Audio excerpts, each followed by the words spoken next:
Doctor Yunus সাহেব, অন্তর্বর্তীকালীন সরকার, আমাদেরকে এত বোকা ভেবেন না। একটাই অনুরোধ করব, এত বোকা ভাববেন না আমাদেরকে। আমরা এক শয়তানের বিরুদ্ধে আন্দোলন করলে 16 ছোট শয়তান বদলায় বড় শয়তান বসাবেন। আপনারা শিক্ষা ব্যবস্থায় ধর্ম রিলেটেড বিষয়গুলোকে সাব্যস্ত করার জন্য আপনাদের তত্ত্বাবধায়ক সরকারে একজন ধর্ম উপদেষ্টা আমাদের আলেম সমাজের থেকে প্রতিনিধিত্ব করতেছেন, ডক্টর আফম খালিদ সাহেব। বাংলাদেশের ইসলামপন্থীরা সকলে তার ব্যাপারে একমত, কারো তার ব্যাপারে দ্বিমত নাই। এরকম একজন ইসলামপন্থীদের সর্বজন গ্রহণযোগ্য ব্যক্তি আপনাদের পরিষদে থাকার পরেও আপনারা শিক্ষা কমিশনের ধর্ম বিষয়ক স্কলার যখন নেবেন, আফম খালিদ সাহেবকে জিজ্ঞাসা করেছেন? আপনারা করেন নাই। সবকিছু আপনারা আপনাদের মন মতো করবেন। ইসলাম বিষয়েও আপনারা আলেম সমাজের মতামতের তোয়াক্কা করবেন না। আর এরপরে আমরা গলা ফাটায় চিৎকার করলে বলবেন যে হুজুররা এত চিৎকার করে কেন? এরপরে ছোট শয়তানের বিরুদ্ধে আমরা প্রতিবাদ করলে ওই ছোট শয়তান বদলায় বড় শয়তান বসাবেন। এইভাবে যদি চলতে থাকে তারপরে আমরা আর বড় শয়তানের বিরুদ্ধে বলবো না, বড় শয়তানের যারা নিয়োগ দেয় তাদের বিরুদ্ধে আমরা কথা বলা শুরু করব।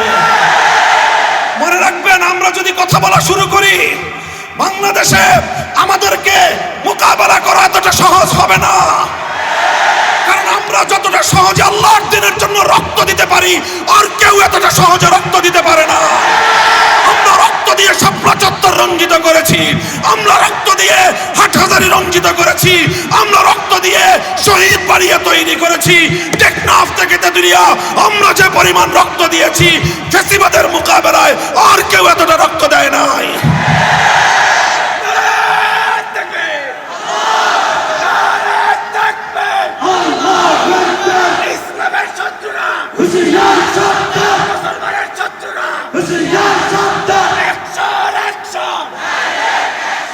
ইসলাম কেন্দ্রিক সমস্যাগুলো সমাধানের জন্য যদি রক্ত দেওয়াই হয় একমাত্র পথ, মনে রাখবেন আমাদের কাছে এত রক্ত আছে, রক্ত নিয়ে আপনাদের পিপাসা নিবারণ হবে না।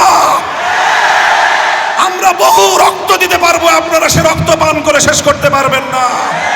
আমার নবীর ইজ্জত, ইসলামের গৌরব, ইসলামের মর্যাদা আমাদের কাছে এতটাই মূল্যবান, আমি এবং আমার সন্তানরা সহ আমরা রক্ত দিতে প্রস্তুত, ইসলামের প্রশ্নে আপোষ করতে প্রস্তুত না।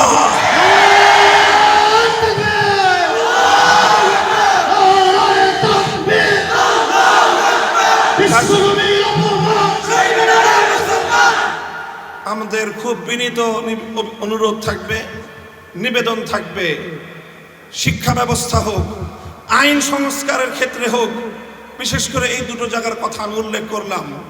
শিক্ষা কমিশন এবং আইন সংস্কার কমিশন, আপনারা যাই করবেন ইসলামের নামে ইসলামিক স্কলার হিসেবে একজন ব্যক্তিকে আপনারা সেখানে সিলেক্ট করবেন যে লোকটা নবীর হাদিস অস্বীকারী। এই ধরনের তামাশা আমাদের সাথে করবেন? আপনারা কি মনে করতেছেন যে তামাশা করে আমাদেরকে আপনারা লাজবাব করে দিবেন?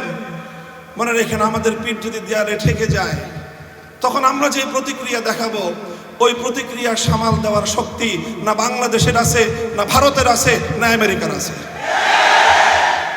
কারণ আমরা জীবন মৃত্যুর পরোয়া করি না যখন আমার নবীর ইজ্জত এবং আমার নবীর আনিত দ্বীন ইসলামের স্বার্থের প্রশ্ন এসে দাঁড়ায়।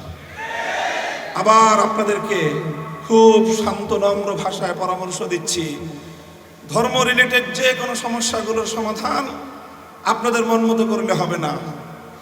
আপনাদের মাঝে আমাদের প্রতিনিধি আফম খালিদ হোসেন সাহেব আছেন, ওনার কাছ থেকে প্রত্যেকটি ধর্মীয় বিষয়ে পরামর্শ নিয়ে আলেম সমাজ রয়েছে, হেফাজতে ইসলাম রয়েছে, অন্যান্য ইসলামিক মহলগুলো রয়েছে, তাদের কাছ থেকে জিজ্ঞাসা করেন।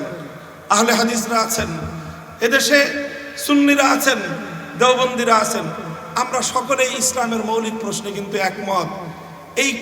এই অজুহাত দেখাতে পারবেন না যে হুজুর এই তো 14 রকম কথা বলে। হাদিস ইনকারের বিষয়ে আমাদের সকলের বক্তব্য এক। আপনারা যে আইনগুলো সংস্কার করেছেন সেই আইনগুলো সংস্কারের প্রস্তাবনার বিরুদ্ধে সমস্ত হুজুররা একমত। কাজেই খুব বিনীত অনুরোধ করে বলতেছি, আমরা অনেক দিন ধরে আন্দোলন করে জেল খেটে রক্ত দিয়ে ক্লান্ত, আমাদেরকে খুব তাড়াতাড়ি আবার মাঠে নামতে বাধ্য করেন না। আপনারাও ভালো থাকেন, আমাদেরকেও কিছুদিন বিশ্রাম নিতে দেন। যদি আমাদেরকে বিশ্রাম দিতে আপনাদের খুব খারাপ লাগে, তাহলে ইনশাআল্লাহ শাপলা চত্বরে আমি আপনাদেরকে দাওয়াত দিয়ে রাখবো। করবার কোনো সুযোগ থাকবে না। পুঁজিবাদী দেশগুলোর কর্ণধাররাও মুসলমানদের কাছে জবাবদিহিতার কাঠগড়ায় দাঁড়িয়ে যেতে বাধ্য হবে। এজন্যই তারা রাসূল সাল্লাল্লাহু আলাইহি ওয়াসাল্লামের সিরাতকে মুসলিম সমাজ থেকেও বিদায় করে দেওয়ার সব ধরনের আয়োজন করছে। এই পরিপ্রেক্ষিতে আমাদের ঐতিহাসিক দায়িত্ব এবং কর্তব্য এসে দাঁড়ায় যে আমরাও তারা যেটা চাচ্ছে তাদের প্রতি কোনো ধরনের ভয় ভীতি আমাদের অন্তরের মধ্যে রাখা চলবে না। পশ্চিমা সভ্যতা, ইউরোপ এবং আমেরিকার যে ভীতি এবং তাদের যে রব, তাদের প্রতি যে একটি আমাদের অন্তরের মধ্যে একটি হীনমন্যতা রয়েছে, মুসলিম জাতিকে আজকে এই হীনমন্যতা থেকে বেরিয়ে আসতে হবে। তাকিয়ে দেখো, আমাদেরকে অনেকে বলে যে আপনাদের কাছে আজকের আধুনিক এই পৃথিবীতে আপনাদের কাছে বাস্তবায়ন করার মতো কি অর্থ ব্যবস্থা আছে? এতদিন পর্যন্ত আমরা তাত্ত্বিক কথা বলতাম, এখন বলবো তাকায় দেখো, ইমারতে ইসলামিয়া মোল্লারা পরিচালনা করছে, দেওবন্দি উলামায়ে কেরাম পরিচালনা করছে। সেখানকার এই মাদ্রাসার হুজুর এবং শিক্ষকরাই ইমারতে ইসলামিয়ার টপ টু বটম গোটা প্রশাসন সবকিছু তারা পরিচালনা করছে। তোমাদের মতো এত ডক্টর সেখানে নাই। তাকায় দেখো আজকে তোমার বাংলাদেশের, আমি ডক্টর ইউনূস সাহেবকে অ্যাড্রেস করে বলি, আপনার বাংলাদেশের অর্থনীতির গতি দেখেন, প্রবৃদ্ধির তুলনা করেন ইমারতে ইসলামিয়ার অর্থ ব্যবস্থার সঙ্গে, মাথা হেট হয়ে আসবে, লজ্জায় মাথা নিচু হয়ে আসবে আপনাদের। আজ ইমারতে ইসলামিয়া সারা পৃথিবীতে অর্থনৈতিক প্রবৃদ্ধির রোল মডেল হিসেবে সারা দুনিয়ার সামনে আদর্শ স্থাপন করেছে, এবং এটা হয়েছে শুধুমাত্র মুহাম্মদ আরবি সাল্লাল্লাহু আলাইহি ওয়াসাল্লাম প্রণীত অর্থনীতির নীতিগুলো অনুসরণ করার বদৌলতে। এবং এটা সম্ভব হয়েছে মোল্লাদের মাধ্যমেই, আলেম সমাজের মাধ্যমেই, যারা মাদ্রাসা পড়ুয়া তাদের মাধ্যমেই। হীনমন্যতার কোনো কারণ নাই। সেই দিন আসছে, সেই দিন আসছে, এই যে ভারত আমার নবীকে নিয়ে দুদিন পর পর ইজ্জত নিয়ে নবীর উপরে কটাক্ষ করে তারা যেই আগুন নিয়ে খেলছে, যে আগুন নিয়ে খেলছে, এই নূপুর শর্মার এই অপকর্ম শেষ হবার আগেই রামজি মহারাজ এবং নীতিশ নারায়ণ রানে তারা এভাবে একের পর এক আল্লাহর নবীকে কটাক্ষ করে আসলে মূলত তারা ভারতবর্ষ জুড়ে যুদ্ধের দামামা বাজাতে চায়। ওরা আমাদেরকে উস্কানি দিচ্ছে, যদি মুসলমান তোমরা তোমাদের নবীকে ভালোবেসে থাকো তাহলে আসো, তোমাদের সঙ্গে আমরা যুদ্ধ করব, তোমাদের সঙ্গে আমরা লড়াই করব।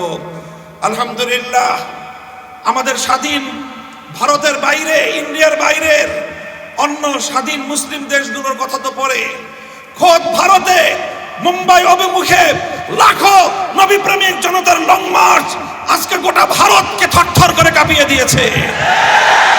আমরা ভারতের মুসলমানদেরকে অভয় দিতে চাই, তাদেরকে সহমর্মিতা জানিয়ে বলতে চাই, যদি নরেন্দ্র মোদীরা হিন্দুত্ববাদ প্রতিষ্ঠার জন্য আমার নবীকে বারবার আঘাত করতে চায়, আমরা এই উপমহাদেশের প্রায় 100 কোটি মুসলমান ভারতকে খান করার জন্য যা করতে হয় তাই করব আমরা।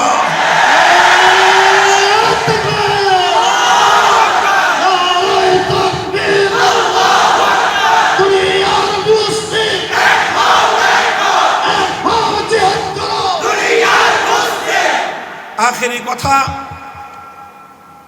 আমাদের অন্তর্বর্তীকালীন সরকারের উপদেষ্টাদেরকে বলি, দেখেন একটা আমি স্মৃতিচারণ করি অতীতের এক সময়ের। বিরোধী দল আন্দোলন করতেছে, বিরোধী দল একটা ইস্যু নিয়ে আন্দোলন করতেছিল। কি ইস্যু? এই যে এই নির্বাচন কমিশনার, প্রধান নির্বাচন কমিশনারকে আমরা মানি না, নাম ছিল তার আব্দুল আজিজ কমিশন মানি না। সরকার বলল ঠিক আছে, আজিজ কমিশনার মানো না, তাহলে বদলাই দিই আমরা। বদলাই দিল আরেকটা প্রধান নির্বাচন কমিশনার নাম হলো মাহফুজ। ও আসলো যখন বিরোধী দল দেখলো এটা তো আরো বড় তাদের জন্য সমস্যা। যখন সরকারে থাকে তখন বিরোধী দলকে বিরোধী মতের সংগ্রাম এবং আন্দোলনগুলোকে দমন করার জন্য এই ধরনের অপকৌশল অনেকেই আশ্রয় নেয়। যে প্রথম দেয় ছোট শয়তান, ছোট শয়তানের বিরুদ্ধে প্রতিবাদ করলে কয় ঠিক আছে বদলায় দিলাম, বদলায় বসায় বড় শয়তানকে।